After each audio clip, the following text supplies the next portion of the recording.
السلام عليكم ورحمة الله وبركاته.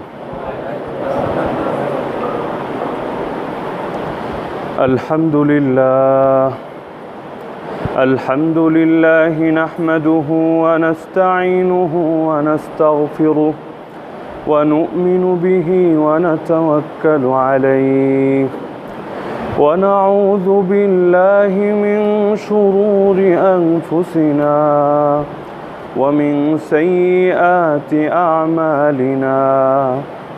من يهده الله فلا مضل له ومن يضلله فلا هادي له ونشهد أن لا إله إلا الله وحده لا شريك له ونشهد أن سيدنا ومولانا محمدًا عبده ورسوله صلى الله تعالى عليه وعلى آله وأصحابه وبارك وسلم تسليمًا كثيرًا.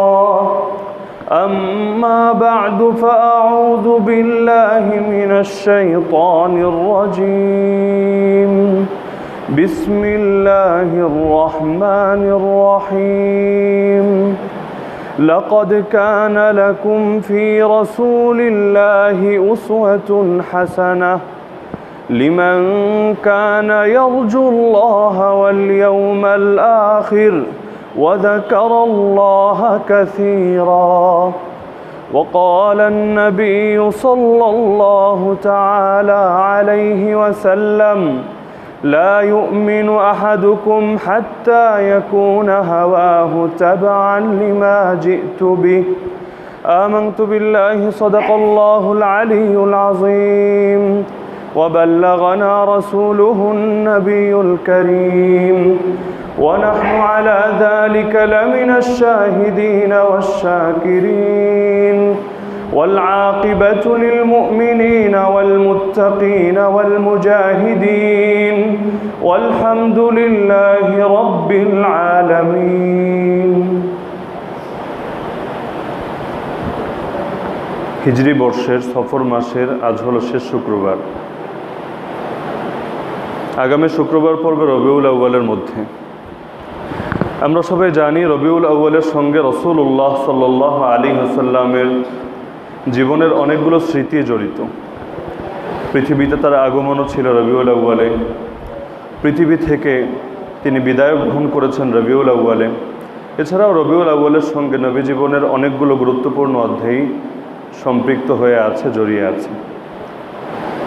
এজন্য আমরা আগেই ঘোষণা দিয়েছিলাম আমাদের ধারাবাহিক আলোচনা সূরা কাহফের আলোকে ফিতনা, এই আলোচনাটা রবিউল আউয়াল মাস উপলক্ষে সাময়িকভাবে বন্ধ থাকবে। এই মাস জুড়ে রাসূলুল্লাহ সাল্লাল্লাহু আলাইহি ওয়াসাল্লামের সিরাতের কিছু গুরুত্বপূর্ণ দিক নিয়ে আলোচনা হবে। এরপর ইনশাআল্লাহ আবার সেই ধারাবাহিক আলোচনায় আমরা ফিরে যাব।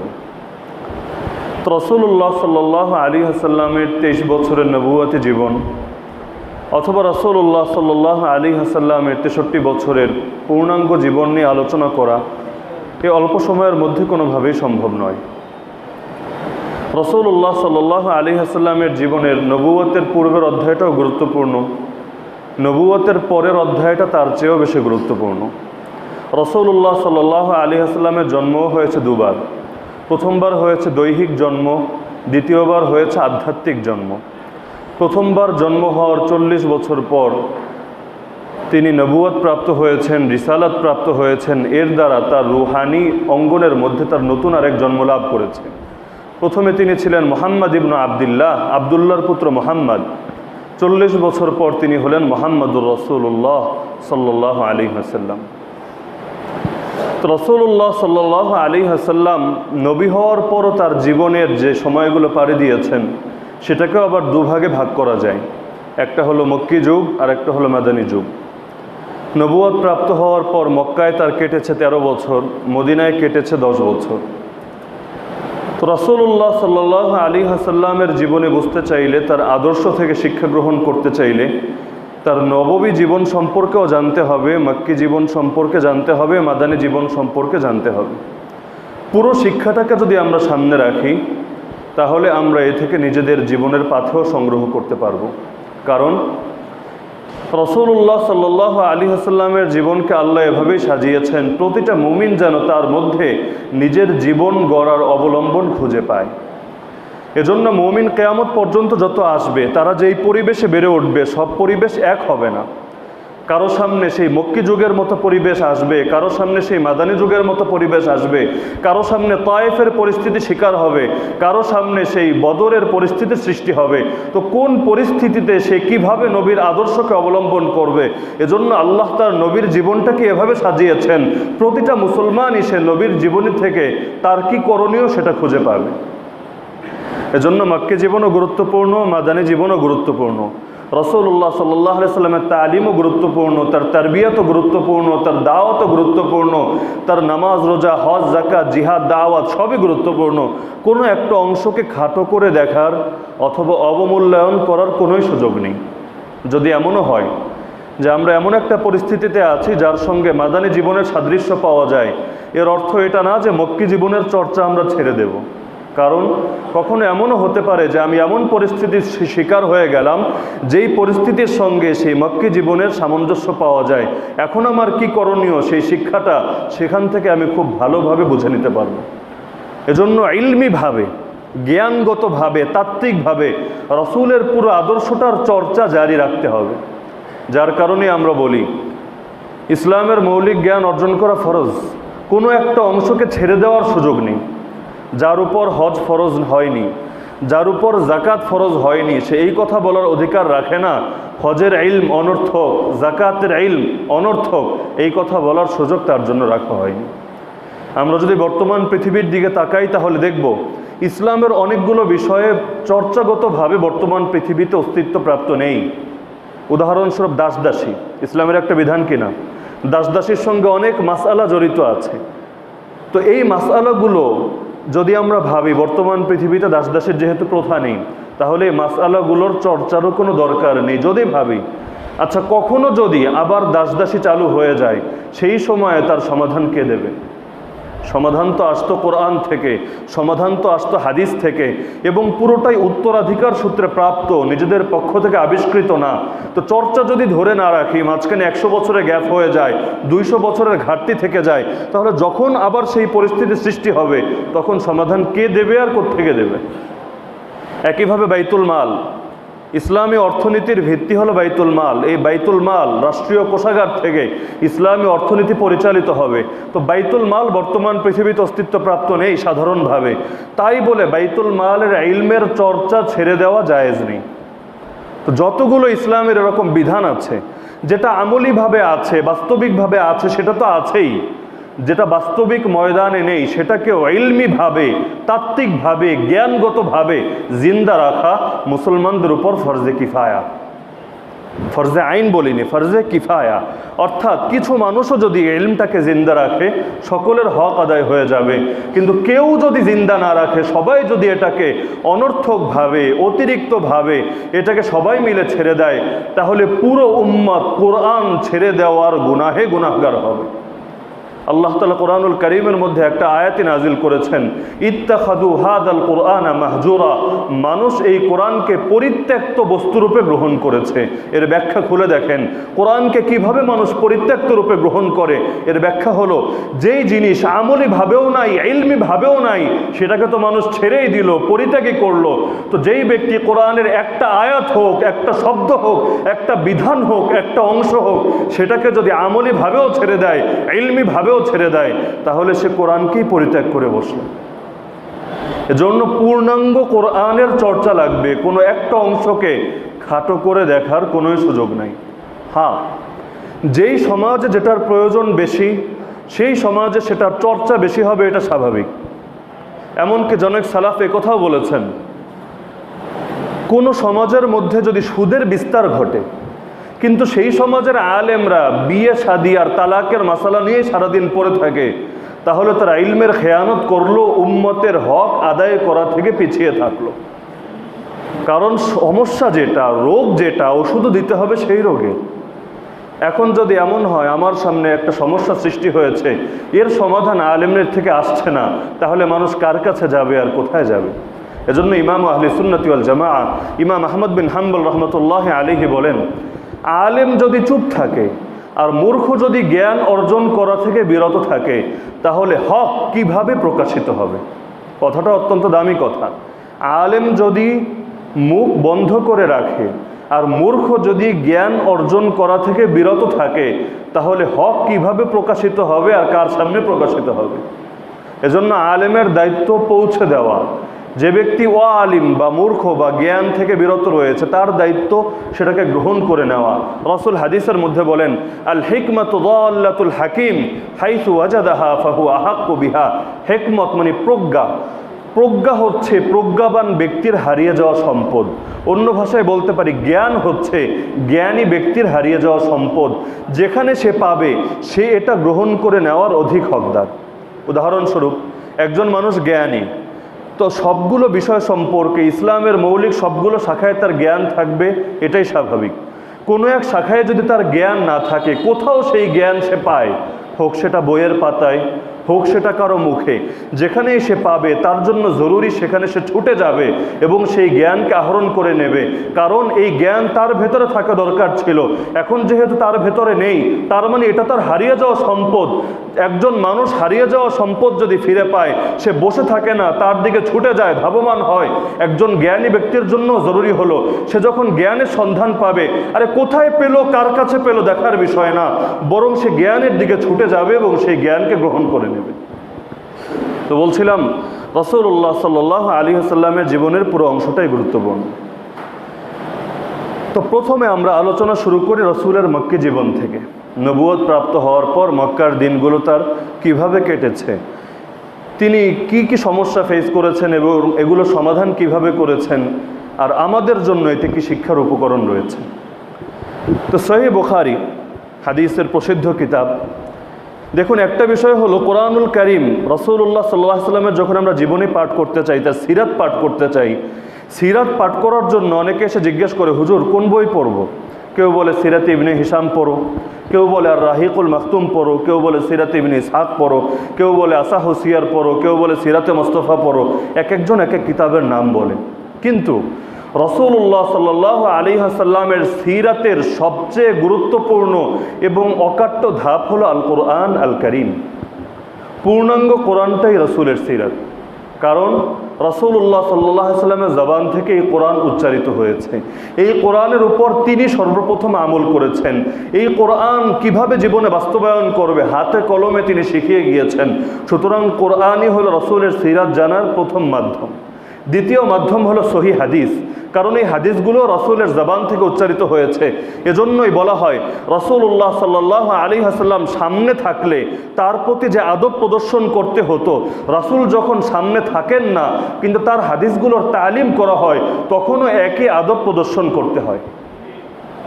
রাসূল সামনে থাকলে তার আদব কি? কোরআনুল কারীমের 26 নম্বর পারা সূরাতুল হুজুরাতের মধ্যে আল্লাহ তাআলা অনেকগুলো আদব তুলে ধরেছেন।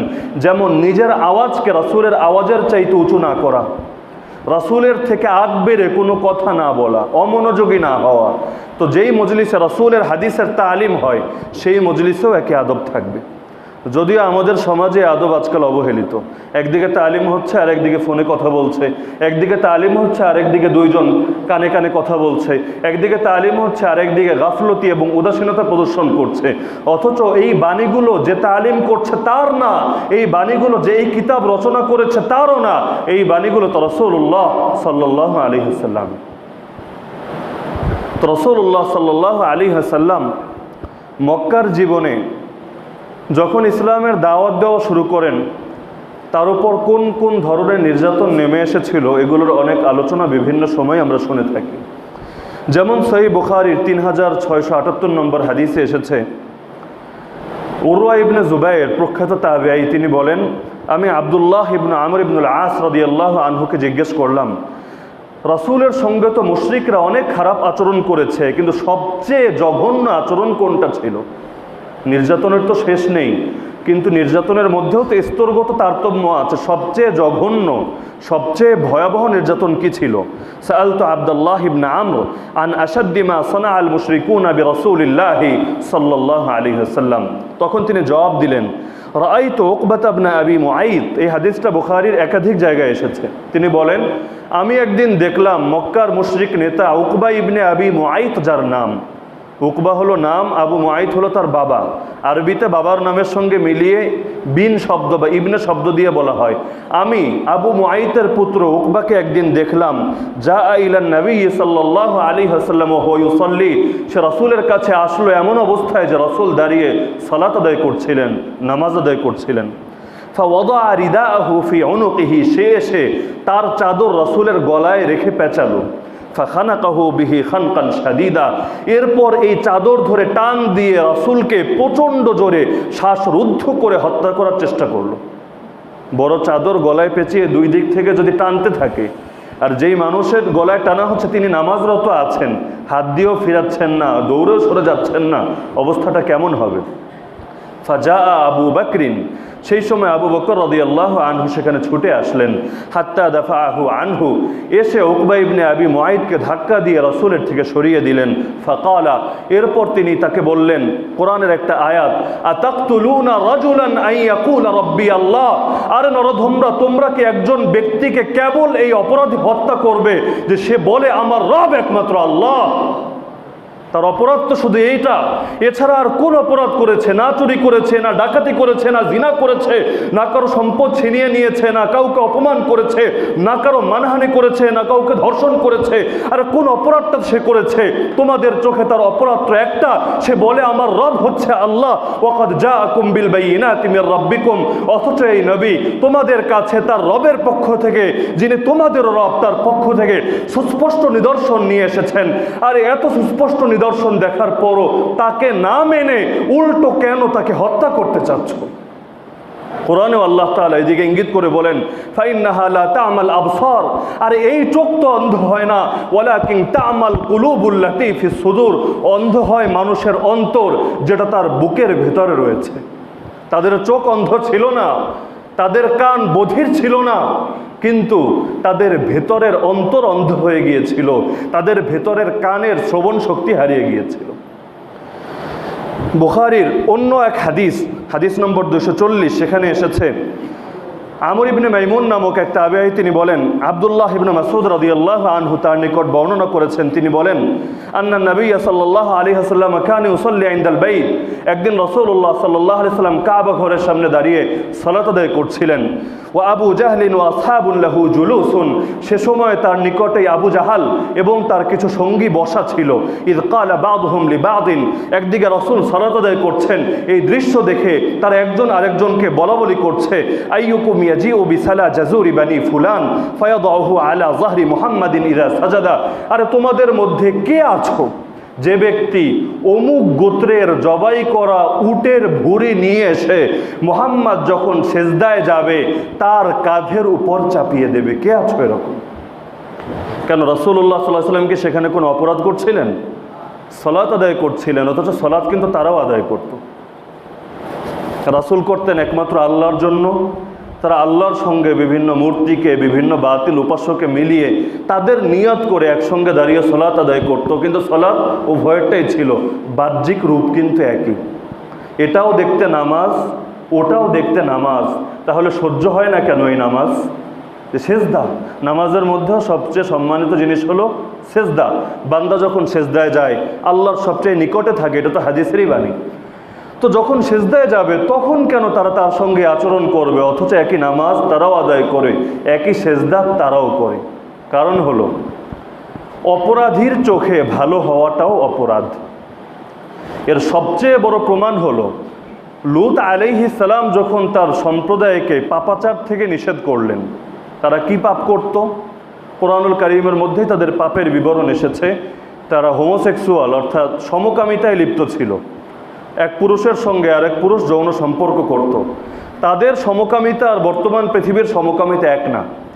বর্তমান পৃথিবীর সমকামীদের মধ্যে গেও পাওয়া যায়, লেসবিয়ানও পাওয়া যায়, পুরুষে পুরুষেও সমকামিতা হয়, নারীতে নারীতেও সমকামিতা হয়। কিন্তু লূত আলাইহিস সালামের সম্প্রদায়ের মধ্যে নারীতে নারীতে সমকামিতার কোনো রেকর্ড নাই। সেই সমাজে সমকামিতা হতো স্রেফ পুরুষে পুরুষে। লূত আলাইহিস সালাম তাদেরকে নিষেধ করতেন, আইন্নাকুম লাতাতুনার রিজালা শাহওয়াতাম মিন দুনিন নিসা, তোমরা নারীদেরকে ছেড়ে কেন পুরুষের কাছে গমন করছো, অথচ আল্লাহ তোমাদের জন্য নারীদেরকে হালাল করেছেন। এই হালাল জিনিসকে বাদ দিয়ে কেন তোমরা সীমালঙ্ঘন করছো? আনতুম কওমুম মুসরিফুন, তোমরা কি জালেম সীমালঙ্ঘনকারী সম্প্রদায়? তখন আল্লাহ তাআলা কোরআনুল কারীমে তাদের জবাবটা তুলে ধরেন। ফামা কানা জওয়াব কওমিহি ইল্লা আন ক্বালু, তার সম্প্রদায়ের জবাব একটাই ছিল, এর বাইরে দ্বিতীয় কোনো জবাব তাদের ছিল না। তারা কোনো দলিলও দিত না, কোনো যুক্তিও দিত না, স্রেফ তার এই কথার জবাবে, তার দাওয়াতের জবাবে, তার দ্বীনি মিশনের জবাবে, দ্বীনি কাজের জবাবে একটা কথাই বলতো, আখরিজুহুম মিন কারিয়াতিকুম ইন্নাহুম উনাসুন ইয়াতাতাহহারুন, ওদেরকে ধরে তোমাদের জনপদ থেকে বের করে দাও, তোমাদের এলাকায় থাকতে দিও না, তোমাদের দেশে থাকতে দিও না। কারণ কি? অপরাধটা কি?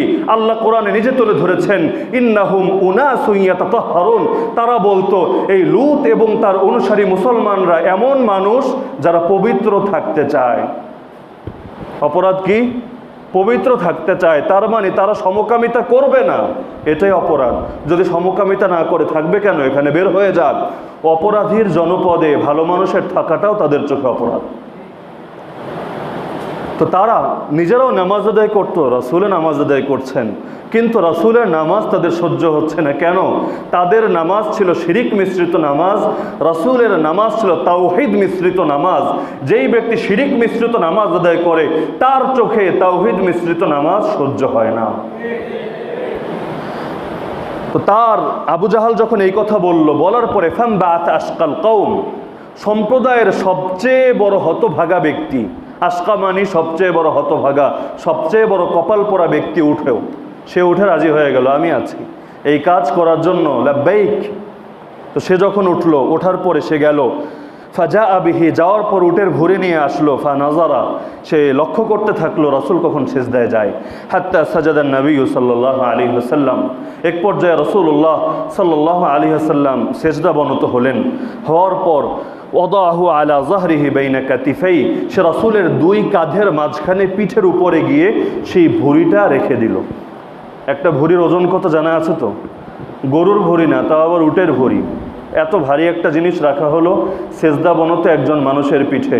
এবং কেমন মানুষ, যেই মানুষকে আল্লাহ তাআলা নির্বাচিত করেছেন, শুধু নির্বাচিতই করেননি, সর্বযুগের সর্বশ্রেষ্ঠ মহামানব বানিয়েছেন যাকে। এমনকি আল্লাহর পর যার মর্যাদা সবচাইতে বেশি, আল্লাহর নিকট যিনি এত সম্মানিত, আল্লাহর সৃষ্টির কাছে তিনি এতটাই ঘৃণিত। তো যখন তার পিঠের উপর রাখার পর রাসূল তো এটার ভারে উঠতে পারছেন না। তো সাহাবী বলেন আব্দুল্লাহ বিন মাসউদ, ফাজালু ইয়াদহাকুন, এই দৃশ্য দেখে তারা হাসাহাসি করতে লাগলো, তারা মজা পাচ্ছে, তারা খুব খুশি হচ্ছে, হ্যাঁ আজকে একটা কাজের কাজ করতে পেরেছি, একজন মানুষের দ্বীনি কাজ ঠেকিয়ে দিয়েছি। তো সেই সময় আব্দুল্লাহ বিন মাসউদ দুঃখ করে বলেন, ওয়া আনা আনজুরু লা উগাইয়িরু শাইআ, আমি তাকিয়ে তাকিয়ে দেখছিলাম, আমি কোনো অবস্থায় পরিবর্তন করতে পারছিলাম না। কারণ তিনি কুরাইশের লোক না, তার বাড়ি সেখানে না, তিনি দেখছেন সহ্য হচ্ছে না, কিন্তু প্রতিবাদ যে করবেন, প্রতিবাদ করার মতো শক্তিও তার নেই। কারণ এখানে তার পরিবারের লোকেরাও থাকে না, এখানে তাকে সাপোর্ট দেওয়ার মতো কেউ নেই। তাদের সঙ্গে যদি এখন বিবাদে জড়িয়ে যান, তাহলে তিনি এখান থেকে কিভাবে বেরিয়ে আসবেন, এর কোনো নিরাপত্তা কেউ দিতে পারছে না।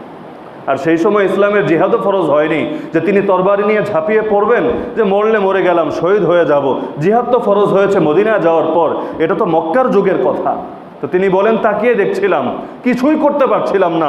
এরপর আফসোস করে বলেন, লাউ কানাত লি মানা, হায় আমার যদি মানা থাকতো। মানা শব্দের দুই অর্থ, এক অর্থ হলো প্রতিরক্ষা শক্তি, আর এক অর্থ হলো এমন বাহিনী যারা প্রতিরক্ষার কাজে নিয়োজিত। উভয় অর্থই হতে পারে।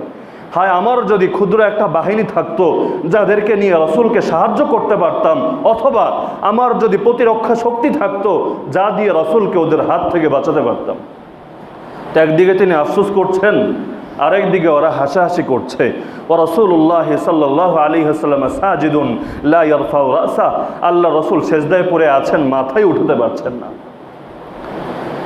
হাত্তা জাআতহু ফাতিমা, সে সময়ে আল্লাহর নবীর কন্যা ফাতেমা রাদিয়াল্লাহু তাআলা আনহা সেখানে আসলেন। ফাতারাহাত আন যাহরিহি, বাচ্চা মেয়ে, তার শক্তি আর কতটুকু, কিন্তু অনেক কষ্ট করে সেই পিঠের উপর থেকে তিনি সেই উটের ভুঁড়িটা সরিয়ে দিলেন। ফারাফা রাসাহু, রাসূল তখন মাথা উঠালেন।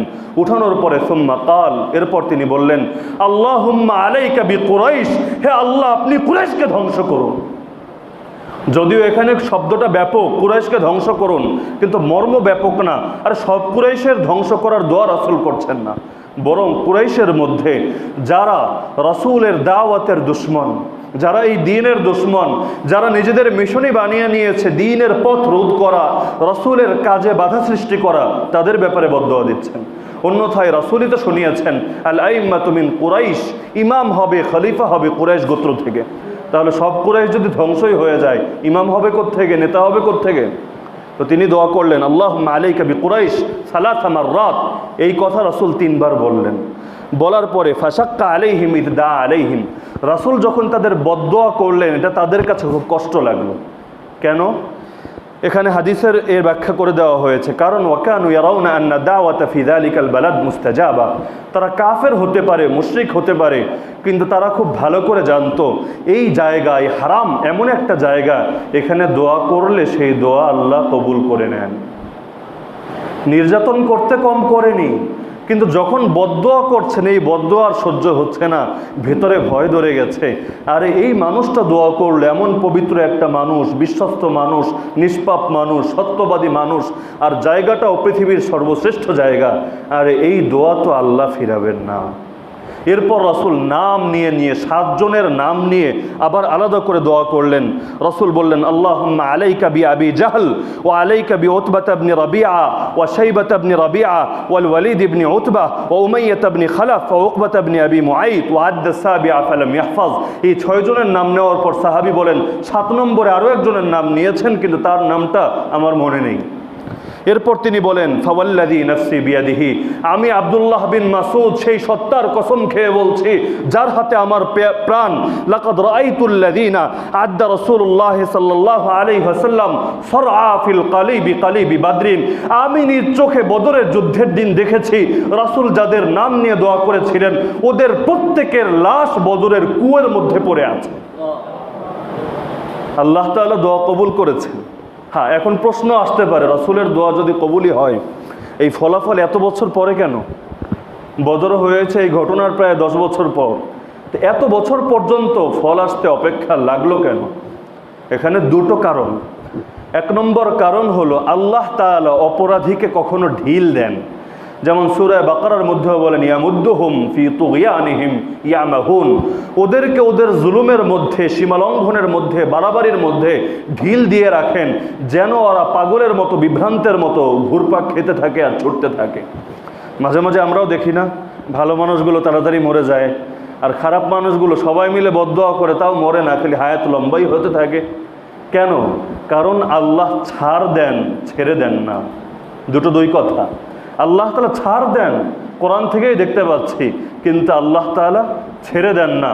ফামান ইয়ামাল মিসকালা যাররাতিন খায়রান ইয়ারা ওয়া মান ইয়ামাল মিসকালা যাররাতিন শাররান ইয়ারা, যেই ব্যক্তি যাররা পরিমাণ, অণু পরিমাণ, বিন্দু পরিমাণ নেক আমল করবে, কিয়ামতের দিন দেখতে পাবে।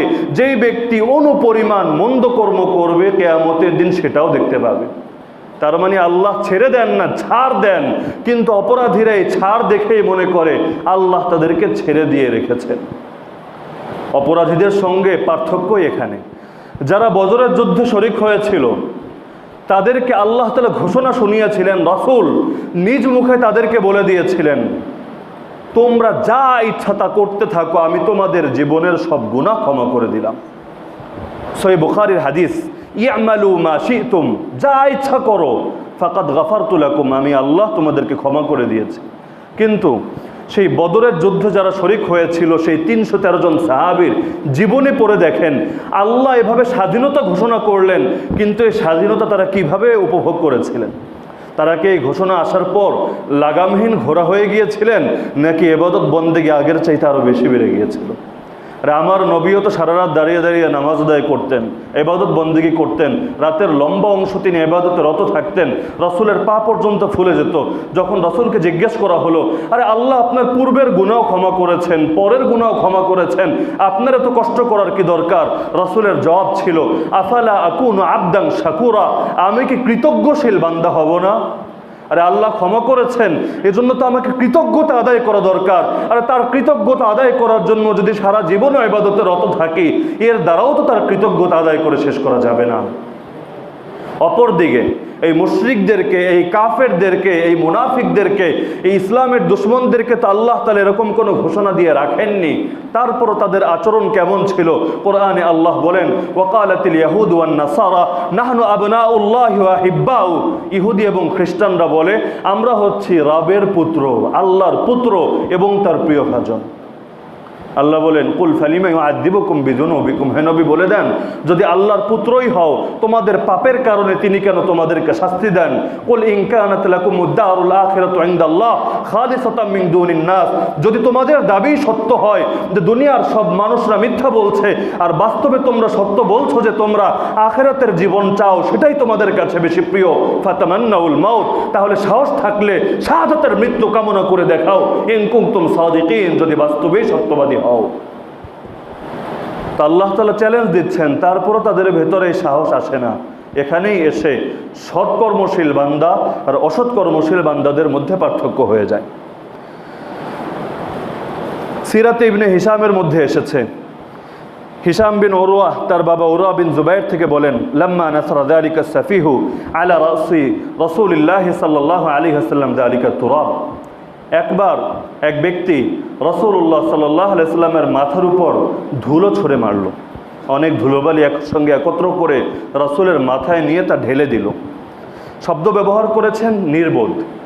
বাস্তবে কুরাইশ নেতারা তো নির্বোধ ছিল না, যদি নির্বোধ থাকতো তাহলে কি সবাই তাদেরকে নেতা হিসেবে মেনে নিত? কুরাইশের রাজনীতি অনেকে বোঝে না, অনেকে ভাবে সেখানে সিস্টেম মনে হয় এরকম ছিল যে একজন ব্যক্তি রাজা ছিল আর সবার উপর তারা ক্ষমতা খাটাতো না। রাজতান্ত্রিক নিজাম কুরাইশের মধ্যে ছিল না।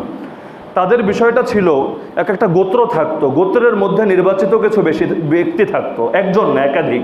আবু জাহালও থাকতো, উতবা থাকতো, সাইবা থাকতো, ওমর থাকতেন, এরকম আর অনেক ব্যক্তির মিলে তাদের একটা কমিটি গঠিত হতো। যেই কমিটি পার্লামেন্টে বৈঠক করতো, তাদের পার্লামেন্টের নামও শোনার কথা, দারুন নাদওয়া। দারুন নাদওয়ার বাংলা অর্থ হলো সভাকক্ষ, যেখানে সভা হয়। তো দারুন নাদওয়ার মধ্যে তারা বৈঠক করত। যে কোনো সিদ্ধান্ত তারা নেক না কেন, রাসূলকে হত্যা করবে, দারুন নাদওয়ায় তারা এই বিল উত্থাপন করত। সকলে মিলে তারা সিদ্ধান্ত নিয়ে তারপর সেটা বাস্তবায়ন করত, একক সিদ্ধান্তের কাজ করত না। তো যারা সেই সম্প্রদায়ের নেতা ছিল তারা তো কেউ নির্বোধ ছিল না। কিন্তু এখানে নির্বোধ কেন বলা হচ্ছে বর্ণনার মধ্যে? কারণ যেই ব্যক্তি হকই চেনেনি, সেই ব্যক্তি যত জ্ঞানী হোক না কেন, সে আসলে একটা মূর্খ। গত সপ্তাহেও বলেছিলাম, আবু জাহাল তার বাস্তবিক উপনাম না, তার মূল নাম হলো আমর, আর উপনাম ছিল আবুল হাকাম। যেমন একটা কবিতার মধ্যেও দেখা যায়, আবা হাকামিন ওয়াল্লাতি লাউ কুনতা শাহিদা, হে আবুল হাকাম, তুমি যদি সেই অবস্থা প্রত্যক্ষ করতে, তাহলে দেখা যাচ্ছে তার নাম ডাকা হচ্ছে আবুল হাকাম। তাহলে আবুল হাকাম কিভাবে আবু জাহাল হলো? আবুল হাকাম মানে মহাজ্ঞানী, আবু জাহাল মানে মহামূর্খ। মহাজ্ঞানী তার মানে সবচেয়ে বড় জ্ঞানওয়ালা ব্যক্তিটা কিভাবে সবচেয়ে বড় মূর্খতার অধিকারী হলো? জবাব একটাই, ইসলামের দৃষ্টিতে সেই জ্ঞান কোনো জ্ঞানই না যেই জ্ঞান দ্বারা হক চেনা যায় না। জ্ঞান তো সেটাই যার দ্বারা হক চেনা যায়। আল্লাহ আকল দিয়েছেন হক চেনার জন্য, ইলম দিয়েছেন হক চেনার জন্য, দৃষ্টিশক্তি দিয়েছেন, শ্রবণ শক্তি দিয়েছেন, পঞ্চ ইন্দ্রিয় দিয়েছেন, বিবেক দিয়েছেন, সবই দিয়েছেন হক চেনার জন্য। তো মূল জিনিসে যদি হাতছাড়া হয়ে যায়, সবই বৃথা সাব্যস্ত হয়। তো যখন রাসূলের মাথার উপর এরকম ধুলো মাটি এসে ঢেলে দিল, দেওয়ার পর দাখালা রাসূলুল্লাহ সাল্লাল্লাহু আলাইহি ওয়াসাল্লাম বাইতা ওয়া তুরাবু আলা রাসি, রাসূল গিয়ে তার ঘরে প্রবেশ করলেন। সে সময় রাসূলের মাথার মধ্যে ধুলোবালি লেগেছিল। ফাকামাত ইলাইহি ইহদা বানাতি, রাসূলের এক মেয়ে আসলো। ফাজাআলাত তাগসিলু আনহু তুরাব ওয়া হিয়া তাবকি, সে রাসূলের এই বালুগুলো ধুয়ে দিচ্ছিল আর অনবরত কেঁদে যাচ্ছিল। দিলের মধ্যে সহ্য হচ্ছিল না। আর আমার বাবার কি অপরাধ যে অপরাধের কারণে তাকে পথে ঘাটে ভাবে নির্যাতন করা হয়। আর এই মানুষের মর্যাদা তো দুনিয়ার সব কিছুর চাইতে বেশি, আর আসমান জমিনের দামের চাইতে এই ব্যক্তির দাম বেশি। এই মানুষটাকে কেন এক মুহূর্তের জন্য স্বস্তি দেওয়া হয় না? কাঁদছে, অনবরত কেঁদেই যাচ্ছে। রাসূল তাকে সান্ত্বনা দিয়ে বলেন, ওয়া রাসূলুল্লাহি সাল্লাল্লাহু আলাইহি ওয়াসাল্লাম ইয়াকুলু লাহা ইয়া বুনাইয়া লা তাবকি ফা ইন্নাল্লাহা মানিউন আবাক। হে আমার মেয়ে, তুমি কেঁদো না, আল্লাহই তোমার বাবাকে হেফাজত করবেন। সূরা হিজরের প্রথম পৃষ্ঠার মধ্যে আল্লাহ বলেন, ইন্না নাহনু নাযালনা যিকরা ওয়া ইন্না লাহু লাহাফিজুন। নিশ্চয়ই আমি আল্লাহ কোরআন নাজিল করেছি এবং আমি আল্লাহই কোরআনকে হেফাজত করব। আল্লাহ কোরআনকে হেফাজত করেন সিনার দ্বারা। কোরআনুল কারীম প্রথম যুগেই যখন সংরক্ষিত হয়, পুরোটা লিখিত রূপে একত্রে সংকলন হয়নি। রাসূলের সিনার মধ্যে আল্লাহ বসিয়েছেন। রাসূল সাহাবীদেরকে তেলাওয়াত করে শুনিয়েছেন। কেউ 10 আয়াত, কেউ 20 আয়াত, কেউ 100 আয়াত, কেউ 1000 আয়াত মুখস্থ করে নিয়েছেন, সিনায় বসে গিয়েছে। তো আল্লাহ তাআলা কোরআন হেফাজতের মাধ্যম বানিয়েছেন বান্দাদের সিনা, যার কারণে বর্তমান পৃথিবীর মধ্যেও যারা হাফেজ হচ্ছে, কোরআনের শব্দ শিখছে, কেন? কারণ সে কোরআনকে তার সিনার মধ্যে ধারণ করছে, সে কোরআনকে তার সিনার মধ্যে হেফাজত করছে।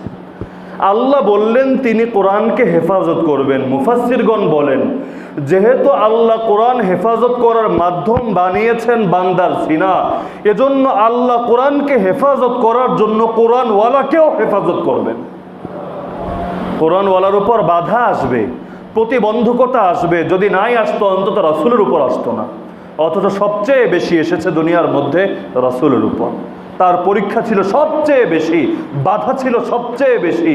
তার মানে কি? বাধা আসবে, কিন্তু হেফাজত করবেন কে? তাহলে বাধা কেন আসবে? আরে বাধা আসবে মর্যাদা বৃদ্ধি করার জন্য, বাধা আসবে গুনাহ মাফ করার জন্য। যেমন হাদিসে এসেছে, মুমিন বান্দার পায়ে যদি একটা কাঁটা বিদ্ধ হয়, মুমিন বান্দার যদি জ্বরও হয়, আল্লাহ তাআলা তার গুনাহ ক্ষমা করেন।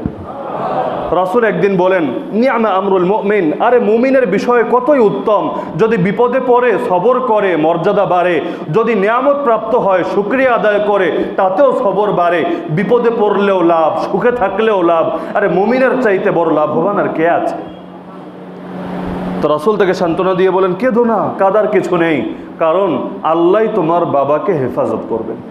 প্রথম দিকে যখন যুদ্ধ শুরু হয়, রাসূলুল্লাহ সাল্লাল্লাহু আলাইহি ওয়াসাল্লাম পাহারাদার রাখতেন, কিন্তু আল্লাহ তাআলা একটা পর্যায়ে কোরআনুল কারীমের আয়াত নাজিল করেন। 7 নম্বর পারা 3 নম্বর পৃষ্ঠা শেষের দিকের আয়াত, ওয়াল্লাহু ইয়াসিমুকা মিনান নাস। হে নবী, আল্লাহ আপনাকে মানুষের হাত থেকে হেফাজত করবেন। এই আয়াত নাজিল করার পর রাসূল সব পাহারাদার সরিয়ে দেন। আরে আল্লাহ বললেন তিনি হেফাজত করবেন, আমার আবার কিসের ভয় আর কিসের পাহারাদারের প্রয়োজন?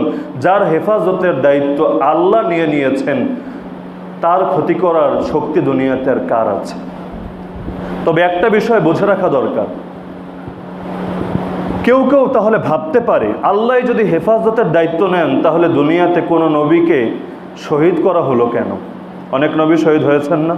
করার দ্বারা দ্বিখণ্ডিত করা হয়েছে, বিভিন্নভাবে নির্যাতন করা হয়েছে। আল্লাহ যদি হেফাজতের দায়িত্ব নেন, তাহলে এরকম কেন হয়? আর আল্লাহ যদি হেফাজতের দায়িত্ব নেন, সর্বশ্রেষ্ঠ ইমাম আবু হানিফার লাশ কেন জেলখানা থেকে বের হয়? আল্লাহ যদি হেফাজতের দায়িত্ব নেন, ইমাম বুখারীর মতো আমিরুল মুমিনিন ফিল হাদিস, যাকে বলা হয় হাদিসের সম্রাট আমিরুল মুমিনিন, তাকে কেন তার দেশ থেকে বের করে দেওয়া হয়? পথে পথে ঘুরতে ঘুরতে তার মৃত্যু হয়। আল্লাহ যদি হেফাজতের দায়িত্ব নেন, তাহলে মুজাদ্দিদে আল ফেসানি, শাহ ওলিউল্লাহ, মুহাদ্দিসে দেহলভী, শাহ আব্দুল হক আজিজ, মুহাদ্দিসে দেহলভী, হুসাইন আহমদ মাদানী, শাইখুল হিন্দ মাহমুদ হাসান দেওবন্দি, এরকম যাদের নাম উল্লেখ করবেন, তাদের উপর কেন নির্যাতন আসে? কারো লাশই জেলখানা থেকে বের হয়, আর কাউকে লম্বা সময় নির্মমভাবে সেই জিন্দান খানার মধ্যে ফেলে রাখা হয় কেন? এটা বোঝার জন্য সূরা বুরুজ বুঝলে জবাব পাওয়া যাবে। সূরা বুরুজ, পুরো সূরার আলোচনা সেখানে আনার মতো সময়ও নেই। সূরা বুরুজের তাফসীর যাদের বাসায় আছে দেখে নিতে পারেন। সূরা বুরুজের ব্যাখ্যা সহিহ মুসলিমের এক হাদিসে এসেছে, যেখানে আল্লাহ তাআলা আসহাবুল উখদুদের সেই বালকের ঘটনা আল্লাহর নবী সেখানে উল্লেখ করেছেন। একটা বালক, সে তার প্রাণ দিয়ে দিয়েছিল, লম্বা ঘটনা, কিন্তু সেই দৃশ্য দেখে সকলে ইসলাম গ্রহণ করেছিল। বাহ্যিকভাবে যদিও সেটাকে বরবাদি মনে হয়, তার প্রাণ তো শেষ, হক জিন্দা করার জন্য তাকে মেরে ফেলা হলো, কিন্তু সঙ্গে সঙ্গে আল্লাহ ফলাফল জাহির করে দিলেন, তাকে হত্যা করা হলো। আর এই দৃশ্য দেখে সবাই মিলে কালেমা পড়ে মুসলমান হয়ে গেল। এ কারণে আসিয়া, ফেরাউনের স্ত্রী, তাকেও তো হত্যা করা হলো। কেন? ঈমান আনার অপরাধে। একই ফেরাউন কিন্তু মরার সময় চিৎকার করে ঘোষণা দিচ্ছে, আমান্না বিরব্বিল আলামিন, ঈমান এনেছি কার উপর? রব্বুল আলামিন, আল্লাহর উপর। রব্বি মূসা ওয়া হারুন, যিনি মূসারও রব, হারুনেরও রব। তো ফলাফল প্রকাশ পেতে অনেক সময় বিলম্ব হয়। রাসূলুল্লাহ সাল্লাল্লাহু আলাইহি ওয়াসাল্লামের দ্বীন সারা দুনিয়ার মধ্যে ছড়িয়ে গিয়েছে, অথচ রাসূল সারা জীবন কাটিয়েছেন মক্কা এবং মদিনায়। সেই মক্কা এবং মদিনায় পাথর খেয়েছেন, ক্ষুধার্ত থেকেছেন, রক্তাক্ত হয়েছেন, তাকে ঘর থেকে বের করা হয়েছে, মক্কা থেকে বিতাড়িত করা হয়েছে। সেই সময়ের বিবেচনায় মনে হয় রাসূল আর কতটুকু কামিয়াব হলেন, এত রক্ত দিয়ে, এত প্রাণ দিয়ে এই সামান্য একটা ভূখণ্ডের মধ্যে মক্কা আর মদিনা, যেটা একটা দেশও না, এক দেশের সামান্য অংশ, এর মধ্যেই শুধুমাত্র ইসলাম কায়েম করে গেলেন। মনে হয় হয়তো তিনি ব্যর্থ না। ফলাফল কিছু কালের মধ্যেই চলে এসেছে। রাসূলের পর আবু বকর রাদিয়াল্লাহু আনহু 2 বছর খলিফা ছিলেন। এরপর উমরের যুগেই অর্ধজাহান ইসলামের অধীনে চলে এসেছে। তাহলে মুমিনের উপর যদি বাধাও আসে, সেই বাধার ফলাফল বাহ্যিকভাবে মনে হতে পারে ব্যর্থতা, কিন্তু মোটেও ব্যর্থতা না, বরং সেটাই সফলতা। আসহাবুল উখদুদের সেই ঘটনা উল্লেখ করার পর আল্লাহ সূরা বুরুজের মধ্যে বলেন, যালিকাল ফাউজুল কাবীর, এটাই হলো মহা সফলতা। আরে বাহ্যিকভাবে মনে হয় মরেই তো গেল, আবার সফলতা কিভাবে? আরে কিভাবে সফলতা, এটা বোঝার জন্য এই বস্তুবাদী দৃষ্টি দিয়ে তো বোঝা যাবে না। বোঝার জন্য আকল লাগবে, বোঝার জন্য ঈমান লাগবে। তো রাসূলুল্লাহ সাল্লাল্লাহু আলাইহি ওয়াসাল্লামের পর বলেন, মা নালাত মিন্নি কুরাইশুন শাইআন আকরাহুহু হাত্তা মাতা আবু তালিব। আবু তালেব যতদিন জীবিত ছিল, কুরাইশরা আমার সঙ্গে এ ধরনের কোনো আচরণ করেনি। এ ধরনের যত আচরণ আছে, নির্মম ট্র্যাজেডিগুলো ঘটেছে, সব আবু তালেব মারা যাওয়ার পরে। আবু তালেব নিজে কাফের ছিল এবং সে জাহান্নামীও হয়েছে, কিন্তু আল্লাহর নবীর উপর এমনভাবে ছায়া হয়েছিলেন যে যতদিন জীবিত ছিলেন, কবিতা আবৃত্তি করে বলেছিলেন, হে কুরাইশরা, যতদিন পর্যন্ত আমার শরীরে এক বিন্দু রক্ত আছে, মুহাম্মাদের ধারে কাছেও পৌঁছতে পারবে না। যদি পৌঁছতে চাও, আমাদের লাশের উপর দিয়ে গিয়ে পৌঁছতে হবে। হাত্তা উয়াসাদা ফি তুরাবি দাফিনা, আমি মাটিতে দাফন হয়ে যাব, তারপর মুহাম্মাদের কাছে পৌঁছবে, কিন্তু জীবিত থাকতে খবরদার কিছুই তোমরা করতে পারবে না। যেই কথা বলেছিল সেটা জীবন দিয়ে দেখিয়েও দিয়েছিল। রাসূলকে যখন 3 বছর পর্যন্ত অবরুদ্ধ করে রাখা হয়, খাবার নেই, সাহাবীরা পর্যন্ত গাছের পাতা খেতে খেতে মলগুলো ছাগলের মলের মতো হয়ে গিয়েছিল। আরে সেই সময় আবু তালেব একজন কাফের ব্যক্তি হওয়া সত্ত্বেও রাসূলের সঙ্গ ছাড়েননি। আমরা তো মুমিনরাই সঙ্গ ছেড়ে দেই না? বিপদে পড়লে কয়জনটা পাশে পাওয়া যায়? এজন্য বাংলায় বলে, বিপদে বন্ধুর পরিচয়। অপরদিকে আবু তালেব নিজে মুমিন না, এবং সে নিজেও জানে যে মুমিন যে সে না, এর কারণে সে ক্ষতিগ্রস্ত হবে। কারণ সে জানতো আল্লাহর নবীর দাওয়াত সত্য, কিন্তু ইগোর কারণে, লোকে কি বলবে এই কারণে সত্যকে গ্রহণ করে নিতে পারেনি। সে আবু তালেব জানতো সে নিজে একজন ক্ষতিগ্রস্ত ব্যক্তি, তারপরও রাসূলের উপর কিভাবে ছায়া হয়ে সারা জীবন ছিল। এজন্যই আল্লাহ তাআলা কোরআনুল কারীমের 28 নম্বর পারা সূরা সফ, এই সূরা সফের সর্বশেষ আয়াতে বলেন, ইয়া আইয়ুহাল্লাযীনা আমানু কুনু আনসারাল্লাহ, হে ঈমানদাররা, তোমরা আল্লাহর আনসার হও। আনসার মানে কি? আরে মুহাজির আনসার বলি না, আনসার মানে কি? সাহায্যকারী। হে ঈমানদাররা, তোমরা আল্লাহর আনসার হও। এখন প্রশ্ন আসবে, আল্লাহর সাহায্যকারী কিভাবে হব? আল্লাহর তো খাওয়াও লাগে না, পড়াও লাগে না, কোনো অভাব নাই, কোনো প্রয়োজন নাই, আল্লাহর সাহায্য কিভাবে করব? ব্যাখ্যা খুলে দেখেন, তোমরা আল্লাহর নবীর সাহায্যকারী হও, তোমরা আল্লাহর কিতাবের সাহায্যকারী হও, তোমরা নবীর সাহাবীদের সাহায্যকারী হও, তোমরা হকপন্থীদের সাহায্যকারী হও, আর তাদেরকে সাহায্য করাই আল্লাহকে সাহায্য করার নামান্ত। সহিহ বুখারীর অন্য এক হাদিসের মধ্যে এসেছে, 3612 নম্বর হাদিস, নির্যাতন তো শুধু রাসূলের একার উপর হয়নি, সাহাবীদের উপরও হয়েছে, আরও বেশি করে হয়েছে। বিশেষ করে যাদের খানদান মক্কায় থাকতো না, যেমন বেলাল রাদিয়াল্লাহু আনহু, আফ্রিকার মানুষ, হাবশি, কৃষ্ণ, কালো গোলাম, তার উপর যে নির্যাতন করা হয়েছে আমরা সকলেই কম বেশি সেই ঘটনা জানি। এত বেশি কেন করা হলো? রাসূলকে মারার সময় চিন্তা থাকে, যদি রাসূলের গায়ে হাত তুলি আবু তালেব এসে 12টা বাজিয়ে দেবে, বেলালটা যদি মারি ওর পক্ষে দাঁড়ানোর মতো তো কেউ নাই। এই মনস্তাত্ত্বিক দ্বন্দ্বটা সেই শুরু থেকে চলে আসছে। যদিও জমিন আল্লাহ, আল্লাহর জমিন পুরোটাই আল্লাহ দিয়ে রেখেছেন তার বান্দাদের জন্য, সুতরাং এখানে সাম্প্রদায়িকতার কোনো অপশন নাই। কিন্তু তারপরও সর্বযুগে সাম্প্রদায়িকতা ছিল। রোমকরা এক ধরনের সাম্প্রদায়িকতায় লিপ্ত ছিল, আরবরা এক ধরনের সাম্প্রদায়িকতায় লিপ্ত ছিল, মিশরীরা, হিন্দুস্তানিরা, চীনেরা সবাই এক এক ধরনের সাম্প্রদায়িকতায় লিপ্ত ছিল। এজন্য দেখবেন মক্কার যুগেও বেশি নির্যাতন হয়েছে তাদের উপর যারা মক্কার স্থানীয় না। যারা স্থানীয় ছিল, উদাহরণস্বরূপ আবু বকর রাদিয়াল্লাহু আনহু, ওমর রাদিয়াল্লাহু আনহু, উসমান রাদিয়াল্লাহু আনহু, আলী রাদিয়াল্লাহু আনহু, তাদের উপর নির্যাতন তাদের তুলনায় তুলনামূলক কম হয়েছে। কারণ মারার আগে 10 বার ভেবে নিত আর কি করতে পারবো, সে তো স্থানীয়, তার পাড়া প্রতিবেশী আছে, আত্মীয় স্বজন আছে, আমাদেরকে ছেড়ে দেবে না। কিন্তু বেলালদেরকে নির্যাতন করার সময় এটা ভাবতে হতো না, কারণ ওরা তো অসহায়, ওরা তো নিরীহ। কিন্তু যখন তারা ইসলামে প্রবেশ করেছে, আল্লাহ রাসূল মুমিনদেরকে শিখিয়ে দিয়েছেন, আরে না, তোমাদের পরিচয় এটা হবে না যে তোমরা মক্কার লোক, তোমাদের পরিচয় এটা হবে না তোমরা মদিনার আউস গোত্রের লোক অথবা খাজরাজ গোত্রের লোক, বরং তোমাদের পরিচয় একটাই হবে, সেটা হলো তোমরা মুসলমান। মুসলমান গর্বের সাথে বলে সে মুসলমান, এই এক পরিচয় তার দ্বিতীয় অন্য কোনো পরিচয়ের দরকার নাই। ওমান আহসানু কাওলাম মিম্মান দা ইলাল্লাহ, ওই ব্যক্তির চেয়ে উত্তম কথা আর কার হতে পারে যে বলে, মানুষকে আল্লাহর দিকে ডাকে, নিজেও নেক আমল করে এবং গর্বের সাথে বলে ইন্নানি মিনাল মুসলিমিন, আমি একজন মুসলমান।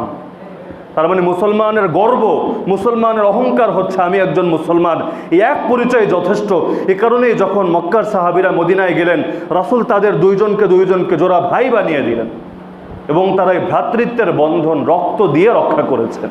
এমনকি আবু জাহালের ছেলে ইকরিমা, সেও যখন মৃত্যুসজ্জায় শায়িত আহত হয়ে ময়দানে পড়ে আছে, পানি পানি বলে চিৎকার করছে, যখন তার কাছে পানি নিয়ে আসা হলো, পাশ থেকে আরেকজন পানি পানি বলে চিৎকার করলো, সে বলল আমার চিন্তা পরে হবে, যাও তার কাছে নিয়ে যাও। দ্বিতীয় জনের কাছে নিল, মুখে পানি নেবে এমন অবস্থায় পাশ থেকে আরেকজন বলল, আমরা হলেও তাড়াতাড়ি করে পানি খেয়ে হয়তো তার কাছে পাঠাতাম। সে বলল, আরে আমার চিন্তা পরে হবে, তার কাছে নিয়ে যাও। তৃতীয় জনের কাছে গিয়ে দেখলো সে শহীদ, দ্বিতীয় জনের কাছে ফিরে এসে দেখলো সেও শহীদ। আবু জাহালের ছেলে ইকরিমা, যে এক সময় মুসলমানদের বড় দুশমন ছিল, পরবর্তীতে ইসলাম গ্রহণ করেছে, তার কাছে ফিরে এসে দেখে সেও শহীদ। ভাইয়ের জন্য নিজের পানিটা পর্যন্ত, এবং মৃত্যু যন্ত্রণায় পানির পিপাসা কত লাগে মুরব্বীরা হয়তো অনেকেই সে দৃশ্য প্রত্যক্ষ করেছেন। সেই সময় অপরকে নিজের উপর এতটা অগ্রাধিকার দিচ্ছেন। খাবার নিয়ে বসেছেন, মেহমান নিয়ে এসেছেন, খাবার কম আছে, মেহমানকে খাবার দিয়েছেন, লাইট ঠিক করার নাম দিয়ে লাইটটা বন্ধ করে দিয়েছেন, নিজেরা খাওয়ার ভান করেছেন, আসলে খাবার তো নাই। আল্লাহ তাআলার এই দৃশ্য এতটা পছন্দ হলো, সূরা হাশরের আয়াত নাজিল করে দিলেন, ওয়া ইউথিরুনা আলা আনফুসিহিম ওয়ালাউ কানা বিহিম খাসাসা, নিজেদের ক্ষতি হলেও ওরা অন্যকে নিজেদের উপর প্রাধান্য দেয়। ওয়া মান ইউকা শুহা নাফসিহি, যাকে তার অন্তরে সংকীর্ণতা থেকে বাঁচানো হলো, ফাউলাইকা হুমুল মুফলিহুন, একমাত্র তারাই সফল। যারা সংকীর্ণ মনা তারা সফল না, যাদেরকে সংকীর্ণ মানুষ অন্যের হেফাজত করেছেন। আমরা জীবন দিয়ে অন্যকে ধ্বংস করি, তাদের সঙ্গে আমাদের পার্থক্য এখানে। তাদেরকে ধ্বংস করতো কাফেররা, আমাদেরকে ধ্বংস করার জন্য কোনো কাফের লাগে না, আমরা নিজেরাই নিজেদেরকে ধ্বংস করার জন্য সবচেয়ে বেশি এগিয়ে আছি।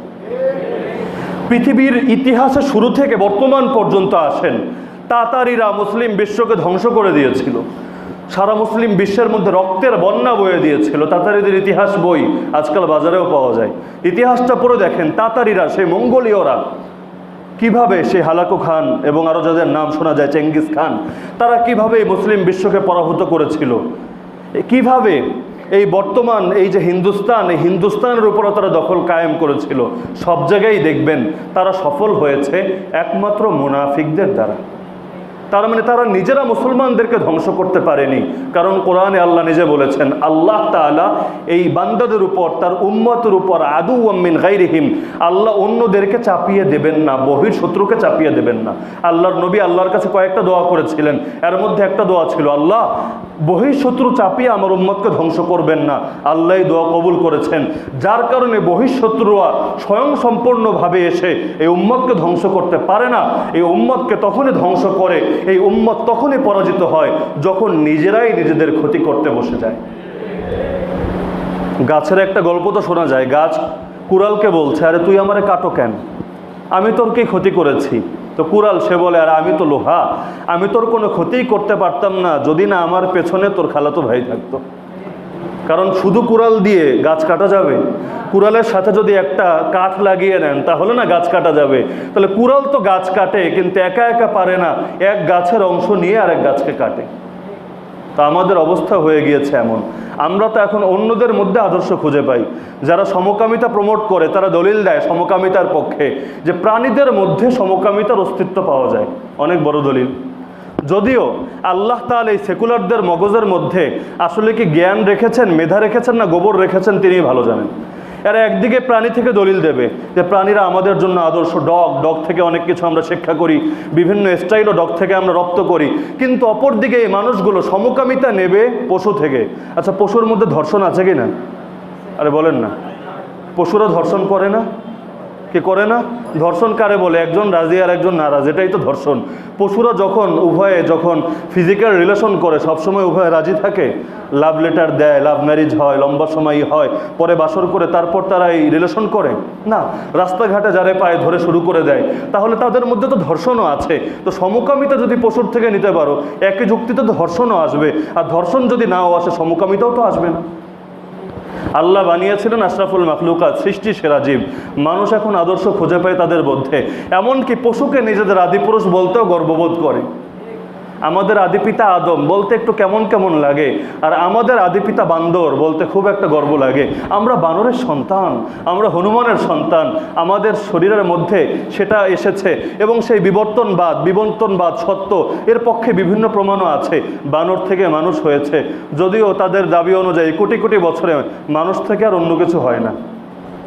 যাই হোক, তো সাহাবীদের উপরে নির্যাতন হতো, বিশেষ করে যেই সমস্ত সাহাবী মক্কার স্থানীয় ছিল না তাদের উপর নির্যাতন বেশি হতো। তো সহিহ বুখারী 3612 নম্বর হাদিস, একজন সাহাবী যার নাম খাব্বাব, তো সেই খাব্বাব রাদিয়াল্লাহু আনহু এসে রাসূলুল্লাহ সাল্লাল্লাহু আলাইহি ওয়াসাল্লামের কাছে বলেন, শাকাউনা ইলা রাসূলিল্লাহি সাল্লাল্লাহু আলাইহি ওয়াসাল্লাম ওয়া হুয়া মুতাওয়াসসিদুন বুরদাতান লাহু ফি যিল্লিল কাবা। রাসূল একদিন তার একটা চাদর শরীরে পেঁচিয়ে কাবার ছায়ায় বসে বিশ্রাম করছিলেন। আমি তখন রাসূলের কাছে এসে অভিযোগ করলাম, হে রাসূল, এই ঈমানের কারণে আমাদের উপর নির্মম নির্যাতন হচ্ছে, আমাদের পথে কাঁটা বিছিয়ে দেওয়া হচ্ছে, অপরাধ একটাই, আমরা ঈমান এনেছি, আপনার ডাকে সাড়া দিয়েছি। ফাকুলনা লাহু, তখন রাসূলকে বললাম, আলা তাস্তানসিরু লানা, হে রাসূল, আমাদের জন্য কি আল্লাহর কাছে সাহায্য চাইবেন না? আলা তাদউ লানা, আপনি কি আল্লাহর কাছে আমাদের জন্য দোয়া করবেন না? খারাপ কিছু চেয়েছেন?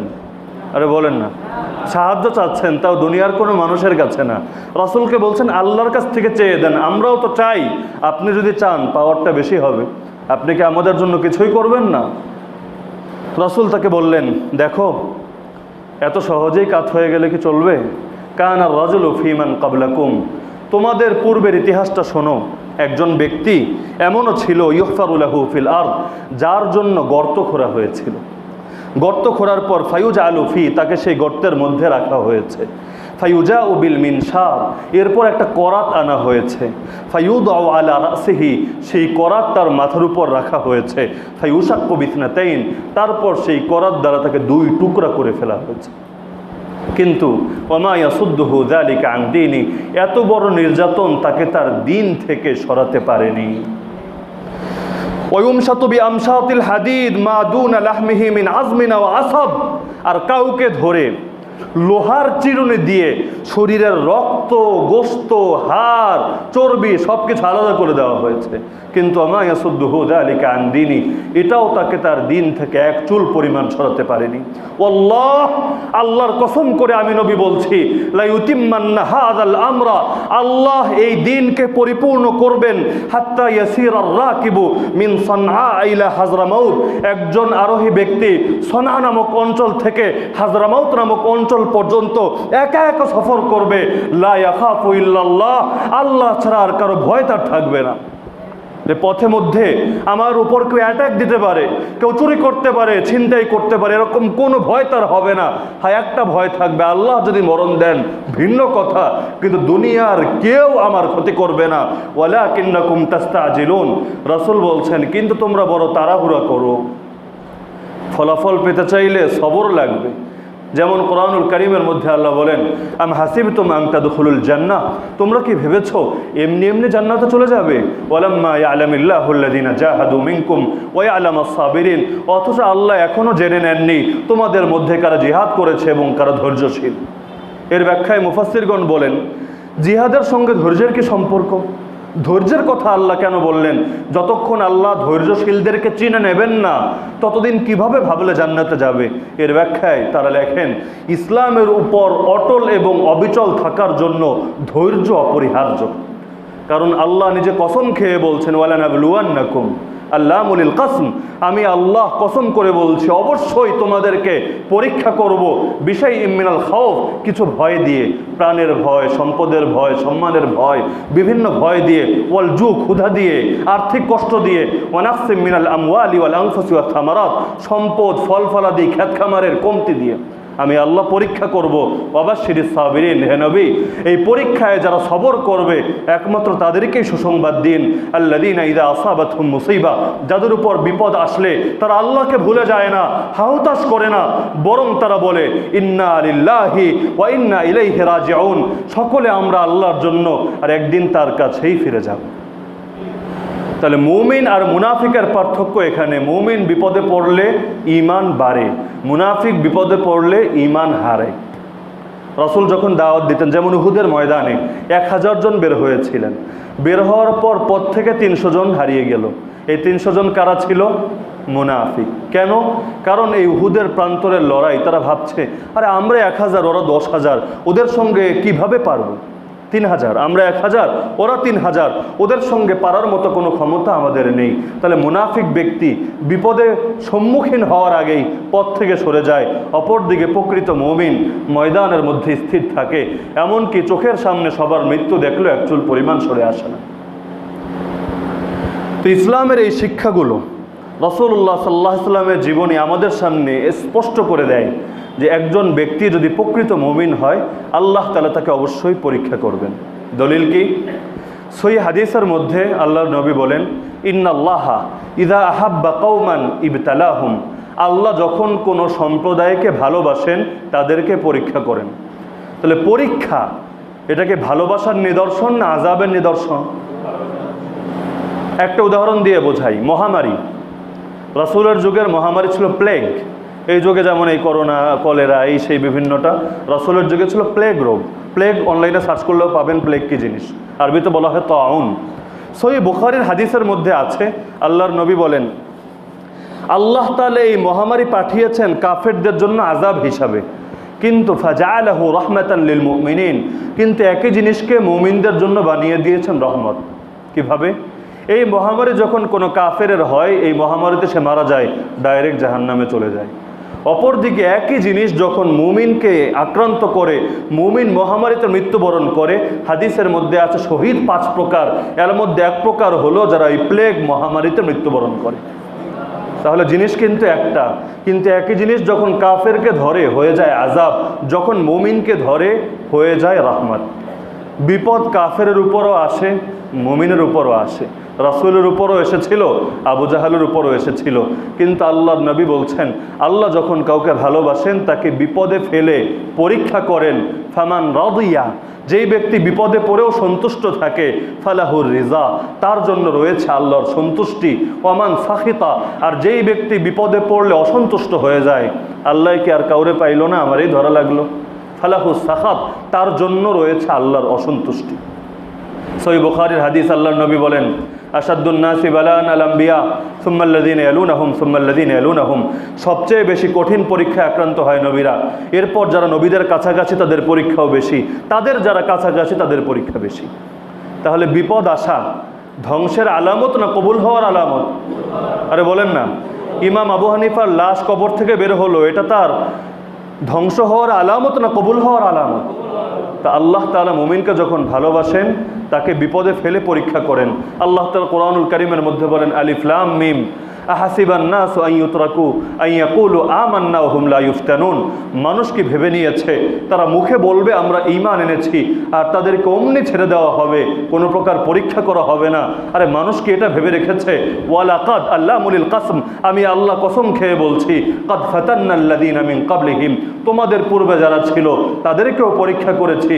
ফালা ইয়ালামান্নাল্লাহুল্লাযীনা সাদাকু ওয়া লা ইয়ালামান্নাল কাযিবিন, আমি আল্লাহ পরীক্ষা দ্বারা জেনে নিয়েছি কারা তাদের ঈমানের দাবিতে সত্যবাদী আর কারা মিথ্যাবাদী। তাহলে পরীক্ষা কেন দেন? আল্লাহ নিজেই ক্লিয়ার করে দিলেন। সত্যবাদী আর মিথ্যাবাদীর মধ্যে পার্থক্য করার জন্য আমি ফিল্টারিং করে নেই। দাবি করা তো সহজ, কিন্তু দাবির পক্ষে যখন প্রমাণ আমি আল্লাহ তাআলা তার থেকে আদায় করি, তখন বোঝা যায় কার কথা আসলেই অন্তরের কথা আর কার কথা সির্ফ মুখের কথা। শুধুমাত্র এই কারণে ইতিহাসের যত বই আছে সব বই ঘেটে আপনি আমাকে মক্কার জীবনে মুনাফিক দেখাতে পারবেন না। কি মক্কার জীবনে কোনো মুনাফিকের নাম শোনেন? মুসলমান কম, ঠিক আছে কম, হ্যাঁ অনেক কম, কখনো 40 জন, কখনো 50 জন, 60 জন, খুবই কম, কিন্তু মুনাফিকের নাম খুঁজে পাবেন না। অপরদিকে মদিনায় যান, ঘরে ঘরে ঘরে মুনাফিক। উহুদ যুদ্ধে বের হলো, আরে জিহাদে গিয়েছে, কত মহৎ কাজ, 1000 জনের মধ্যে 300 জনই মুনাফিক। নামাজের মধ্যে মসজিদে মুনাফিক, হাটে মুনাফিক, ঘাটে মুনাফিক, জিহাদে মুনাফিক, হজে মুনাফিক, রোজায় মুনাফিক, এত হাইব্রিড ফলন কেন? অথচ মক্কার মধ্যে মুনাফিকে খুঁজে পাওয়া যায় না। পার্থক্য কোথায়? পার্থক্য এক জায়গায়। মক্কার মধ্যে যখন লা ইলাহা ইল্লাল্লাহ বলতো, নগদ নগদ লা ইলাহা ইল্লাল্লাহর মূল্য উসুল করে নেওয়া হতো। লা ইলাহা ইল্লাল্লাহ ত্যাগ চাই, লা ইলাহা ইল্লাল্লাহ কোরবানি চাই। মক্কায় লা ইলাহা ইল্লাল্লাহ বলতে দেরি, কোরবানি শুরু হতে দেরি না। অপরদিকে মদিনার সময়, ইসলামের বিজয়ের সময়, তখন অনেকে কালেমা পড়তো। কেউ পড়তো খ্যাতির জন্য, কেউ পড়তো পদের জন্য, কেউ পড়তো নেতৃত্বের জন্য, কেউ পড়তো গনিমতের অংশের জন্য, কেউ পড়তো বাইতুল মালের ভাতার জন্য, বিভিন্ন সুবিধা লাভ করার জন্য। অপরদিকে মক্কার জীবনে কোনো সুবিধা ছিল না, এই জন্য মক্কায় যারাই কালেমা পড়েছে প্রকৃত মুমিন হয়ে গিয়েছে, মদিনায় যারা কালেমা পড়েছে এদের মধ্যে দুই দল হয়ে গিয়েছে। এমনকি কিয়ামতের পূর্বে দুনিয়ার সকল মানুষ যারা নিজেদেরকে মুসলমান বলে পরিচয় দেয়, রাসূল বলেন তারা দুই তাবুতে ভাগ হয়ে যাবে। হাত্তা ইয়াসিরান নাস ইলা ফুসতাতাইন, সকল মানুষ দুই তাবুতে ভাগ হবে। ফুসতাতি ঈমানিন লা নিফাকা ফি, এক তাবু হবে ঈমানের তাবু, এখানে কোনো নিফাক থাকবে না। আরেক তাবু হবে নিফাকের তাবু, সেখানে কোনো ঈমান থাকবে না। কাফেরদের কথা বলা হচ্ছে না, মুসলমানদের কথা। কাফের তো আর মুনাফিক হওয়ার সুযোগ নাই। মুনাফিক তো সেই হয় যে নিজেকে মুসলমান বলে পরিচয় দেয়। এক তাবু ঈমানের তাবু, কোনো নিফাক নাই, কোনো ভেজাল নাই। আরে আমলে কমতি থাকে কিন্তু ঈমানের মধ্যে কোনো ভেজাল নাই। অপরদিকে আরেক তাবু নিফাকের তাবু, তাদের আমল যাই হোক না কেন কিন্তু তাদের ঈমানে ঠিক নাই। তাহলে ঈমান আর আমল এই দুইটার মধ্যে গুরুত্বপূর্ণ কোনটা? নিফাক প্রবেশ করে আমলে না ঈমানে? মৌলিকভাবে ঈমানে। এর কিছু আলামত প্রকাশ পায় আমলে, কিন্তু মূলত প্রবেশ করে ঈমানে। এজন্যই আল্লাহ তাআলা কোরআনুল কারীমের মধ্যে বলেন, ক্বালাতিল আরাবু আমান্না, কিছু বেদুইন এসে নবী তোমার কাছে বলে আমরা ঈমান এনেছি। তুমি তাদেরকে স্পষ্ট ভাষায় বলে দাও, লাম তুমিনু, আরে এই কথা বলিস না যে তোরা ঈমান এনেছো, ওয়ালাকিন কুলু আসলামনা, এই কথা বল যে ইসলাম এনেছি। তার মানে ঈমান আলাদা, ইসলাম আলাদা। এখানে ইসলাম মানে বোঝানো হচ্ছে বাহ্যিক বিষয়, যে তোরা বল যে আমাদের মধ্যে ইসলামের কিছু বিষয় আছে, নামাজ পড়ি, রোজা রাখি, হজ করি, ইসলাম, ঈমান নাই, ভেতরের বিশ্বাস নাই। ওয়ালাম্মা ইয়াদখুলিল ঈমানু ফি কুলুবিকুম, এখনো পর্যন্ত তোমাদের ভেতরে ঈমান প্রবেশ করেনি। তাহলে একজন মুমিন বান্দা যদি ঈমানের কারণে পরীক্ষার শিকার হয়, এর দ্বারা তার মর্যাদা কমে না, বরং মর্যাদা বাড়ে। আমরা ভাবি সুবহানাল্লাহ, আলহামদুলিল্লাহ, আল্লাহু আকবার, লা ইলাহা ইল্লাল্লাহ, এগুলো বললেই মনে হয় শুধু মর্যাদা বাড়ে। হ্যাঁ, এগুলো বললে মর্যাদা বাড়ে, কিন্তু ঈমানের কারণে গালি খেলেও মর্যাদা বাড়ে, ঈমানের কারণে চর খেলেও মর্যাদা বাড়ে, ঈমানের কারণে রক্ত দিলেও মর্যাদা বাড়ে, ঈমানের কারণে নিগৃহীত হলেও মর্যাদা বাড়ে, ঈমানের কারণে দেশ থেকে বহিষ্কৃত হলেও মর্যাদা বাড়ে। এর সবগুলোর নজির আমার আল্লাহর নবীর জীবনীর মধ্যে দেখা যাবে। তয়েফে গিয়ে মার খেয়েছেন, নবীর মর্যাদা কমেছে নাকি বেড়েছে? মক্কা থেকে বিতাড়িত হয়েছেন, মর্যাদা কমেছে নাকি বেড়েছে? তো শুধু সুবহানাল্লাহ আলহামদুলিল্লাহর দ্বারাই মর্যাদা বাড়ে না, বরং একজন মুমিন যখন আল্লাহর প্রিয় হয়, আল্লাহ তাকে পরীক্ষা করেন, আল্লাহ তাআলা দুনিয়ার মধ্যেই তার মর্যাদা বাড়িয়ে দেন। এজন্যই একটা হাদিস বলে শেষ করে দেই। আবু বকর রাদিয়াল্লাহু আনহুকে একদিন এক ব্যক্তি গালি দিচ্ছিল, মুশরিক গালি দিচ্ছিল। আবু বকর রাদিয়াল্লাহু আনহু লম্বা সময় পর্যন্ত চুপ ছিলেন, কিছু বলছেন না, কোনো জবাব দিচ্ছেন না, গালির জবাবে গালি দিচ্ছেন না। আমরা তো যত ভালো মানুষ হই, কতক্ষণ চুপচাপ সই, তারপর বলি আরে মুখ তো খারাপ করতে চাই না, কিন্তু বাধ্য করলি, তাহলে শোন, এবার তুইও শোনে না কয়েকটা। আবু বকর রাদিয়াল্লাহু আনহু চুপচাপ, কোনো জবাব দিচ্ছেন না, আল্লাহ রাসূল পাশে বসা আছেন। কিছুক্ষণ যাওয়ার পর, লম্বা সময় যাওয়ার পর আবু বকর রাদিয়াল্লাহু আনহু একটা জবাব দিলেন, তো অশালীন ভাষায় না, ভদ্র ভাষায়। রাসূলুল্লাহ সাল্লাল্লাহু আলাইহি ওয়াসাল্লাম পাশ থেকে উঠে চলে গেলেন। আবু বকর রাদিয়াল্লাহু আনহু তো পেরেশান, কি ব্যাপার, রাসূলকে আমার উপর নাখোশ হলেন, হঠাৎ করে এভাবে না বলে চলে গেলেন। রাসূলের কাছে গেলেন, হে আল্লাহ রাসূল, আমি কি কোনো অপরাধ করেছি? রাসূল বললেন, দেখো আবু বকর, যতক্ষণ পর্যন্ত তুমি চুপ ছিলে, ফেরেশতারা তোমার পক্ষ থেকে জবাব দিয়ে দিয়েছে এবং তোমার জন্য দোয়া করেছে। আর যখন তুমি নিজেই মুখ খুলেছ, তোমার পাশ থেকে ফেরেশতা চলে গিয়েছে, আর যেখান থেকে ফেরেশতা চলে গিয়েছে সেখান থেকে তো আমি নিজেও সরে এসেছি। তাহলে মুমিন বান্দা যদি সবর করে, এই সবরের দ্বারা তার মর্যাদা কমে না, বরং সবরের দ্বারা দুনিয়ার মর্যাদাও বাড়ে, আর আখিরাতের মর্যাদা তো আল্লাহ তার জন্য বরাদ্দই রেখেছেন। আল্লাহ তাআলা আমাদের সবাইকে রাসূলের জীবনের এই শিক্ষণীয় দিকগুলোকে আমাদের জীবন চলার পাথেয় হিসাবে গ্রহণ করার তৌফিক দান করুন, আমিন। ওয়া আখিরু দাওয়ানা আনিল হামদুলিল্লাহি রাব্বিল আলামিন।